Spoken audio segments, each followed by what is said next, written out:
আমরা সবাই অবহিত, জুলাই গণ অভ্যুত্থানের প্রেক্ষাপটে ধারাবাহিক প্রক্রিয়ার মধ্য দিয়ে এ মাসের 12 তারিখ যে নির্বাচন অনুষ্ঠিত হয়েছে, একই সাথে জাতীয় সংসদের নির্বাচন এবং গণভোট অনুষ্ঠিত হয়েছে। এই নির্বাচনে জাতি আশা করেছিল দেশের মানুষ নিঃসংকোচে স্বাচ্ছন্দ্যে উৎসবমুখর পরিবেশে তাদের ভোটের আমানতটাকে তারা প্রয়োগ করবে। দুঃখের বিষয় যে এটা পুরোপুরি প্রত্যাশা পূরণ হয়নি। বেশ কিছু জায়গায় অনেক সমস্যা হয়েছে, আপনারা জানেন, ওইদিকে আজকে আমরা যাচ্ছি না। আজকে ছিল নির্বাচিত জনপ্রতিনিধিদের শপথের দিন। আমাদেরকে চিঠি দেওয়া হয়েছিল গতকাল গভীর রাতে, যেটা আমাদের জন্য কিছুটা অস্বস্তিদায়ক ছিল। তারপরে আমাদের নাগরিক দায়িত্ব হিসাবে দেশবাসীর প্রতি সম্মান রেখে আমরা এসেছিলাম শপথ নিতে। ইতিপূর্বে বেশিরভাগ ক্ষেত্রেই আমরা লক্ষ্য করেছি একই দিনে একই সময়ে শপথ অনুষ্ঠান অনুষ্ঠিত হতো। এবারে বোধহয় আপনারা তার ব্যতিক্রম লক্ষ্য করেছেন। সরকারি দল আমাদের আগে তারা শপথ নিয়েছেন। আমাদেরকে সংসদ সচিবালয় থেকে যে পত্র বা চিঠি দাওয়াতনামা দেওয়া হয়েছিল, সেখানে 2টি শপথের কথা উল্লেখ ছিল। বলা হয়েছিল সংসদ সদস্য হিসেবে আমরা প্রথমে শপথ নিব, একটা সাদা ফর্ম আমাদেরকে বিলি করা হবে, প্রয়োজনীয় লেখাজোখা শেষ করে আমরা সেটা জমা দেব। আরেকটা শপথ হবে জুলাই চার্টার এবং গণভোটের যে প্রজ্ঞাপন হয়েছিল তার ভিত্তিতে সেই শপথটা গণভোটের শপথ, সংস্কারের শপথ। এইখানে সংস্কার পরিষদ সদস্য হিসেবে আমরা আরেকটা শপথ নেব।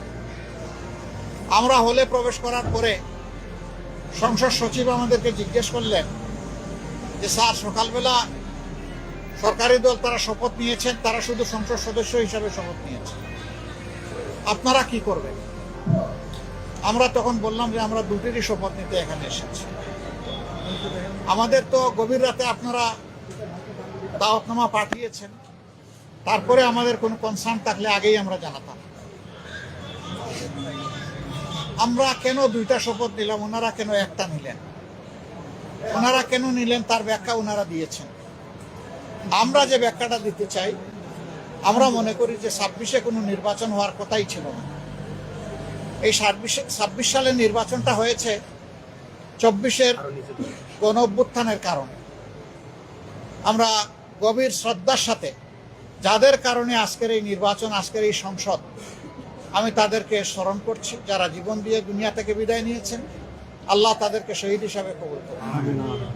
যারা লড়াই করে আহত হয়েছেন, পঙ্গু হয়েছেন, তাদের প্রতি আমাদের গভীর সমবেদনা। আল্লাহ তাআলা তাদেরকে সুস্থতার নিয়ামত দান করুন। আর নির্বিশেষে গোটা দেশবাসী ফ্যাসিবাদের বিরুদ্ধে সেদিন লড়াই করেছিল, আমরা তাদের প্রতি গভীর কৃতজ্ঞতা প্রকাশ করছি। সম্মানিত সাংবাদিক বন্ধুগণ, আমরা আজকে হয়তো শপথ নিতে ভিন্ন চিন্তা করতে পারতাম, কারণ জুলাইয়ের আকাঙ্ক্ষা এবং গণভোটের রায়, এই 2টার প্রতি সম্মান দেখানো রাজনৈতিক দল হিসাবে আমাদের পবিত্র দায়িত্ব আমরা গণ্য করেছি। আমরা গণভোটের রায়কে সম্মান করেছি, জুলাইয়ের আকাঙ্ক্ষাকে সম্মান করেছি, যারা আমাদেরকে ভোট দিয়েছেন তাদেরকে সম্মান করেছি, এবং আমরা একমত হয়েছি যে এই শপথ নেওয়া আমাদের কর্তব্য। তবে আমরা মনে করি সরকারি দল শপথ না নিয়ে তারা জুলাইকে উপেক্ষা এবং অবজ্ঞা করেছেন। এতে জন আকাঙ্ক্ষার বিপরীতে তাদের অবস্থান বলে আমরা মনে করি। সংস্কারের বিপরীতে তাদের এই অবস্থান স্পষ্ট। যদিও তারা ব্যাখ্যায় বলেছেন যে সংসদ বসে তারপরে প্রভিশন ক্রিয়েট করে এটা তারা দেখবেন, আমরা এটা দ্রুত দেখতে চাই।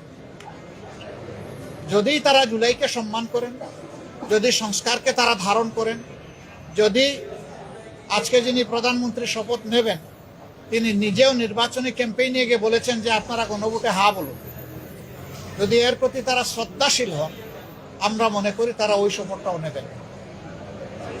কার কাছে শপথ নেবেন সে দাবি আমরা করব না। ওনাদের পছন্দ মতো অ্যাপ্রোপ্রিয়েট অথরিটির কাছে ওনারা নিতে পারেন, আমাদের কোনো অসুবিধা নেই। কিন্তু আমরা দেখতে চাই জুলাই সম্মানিত হয়েছে এবং জুলাই স্বীকৃত হয়েছে। জুলাইকে অসম্মান অশ্রদ্ধা করে স্বীকৃতি না দিয়ে 26-এর এই পার্লামেন্ট নিশ্চয়ই কোনো গৌরবের আসনে বসতে পারবে না।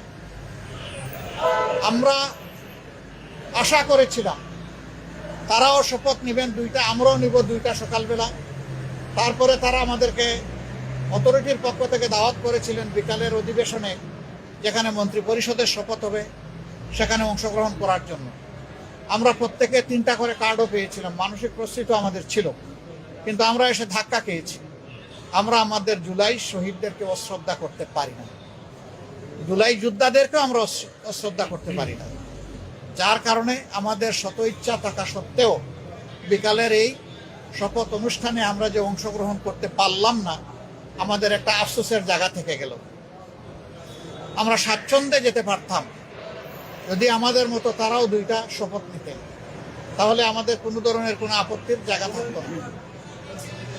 আজকে আমরা যারা শপথ নিয়েছি, আমরা নির্বাচনী প্রক্রিয়ার সময় জামাতে ইসলামীর পক্ষ থেকে বলেছিলাম যে আমাদের কেউ যদি সংসদ সদস্য নির্বাচিত হন অথবা আমরা যদি সরকার গঠন করি কেউ মন্ত্রী হন, তাহলে আমরা সরকারি প্লটের সুবিধা নেব না এবং ট্যাক্সবিহীন গাড়িতে আমরা চড়ব না।